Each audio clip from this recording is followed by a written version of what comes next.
টি-20 ক্রিকেটে ব্যাট ও বলে লড়াইয়ে ভারসাম্য নেই। এবার আইপিএলের শুরু থেকেই কথাটা বলছিলেন দক্ষিণ আফ্রিকার পেসার কাগিসো রাবাদা। এর আগে পরে বলেছেন আরও অনেকেই। কারণটা প্রায় সবারই জানা। টি-20তে এখন দলগুলো 200 পেরিয়ে 300 রান তোলার চেষ্টায় মত্ত। রাবাদার মতে এভাবে চলতে থাকলে খেলাটির নাম ক্রিকেট পাল্টে ব্যাটিং রাখা উচিত। রাবাদার একথা নিশ্চয়ই ভারতীয় ক্রিকেট বোর্ড বিসিসিআই এর কানেও পৌঁছেছে। তাই গত রোববার জয়পুর ও দিল্লি আইপিএলের দুটি ম্যাচে দেখা গেছে অন্যরকম এক দৃশ্য।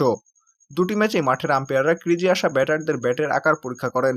আইপিএলের ইতিহাসে এমন কিছু এর আগে দেখা যায়নি।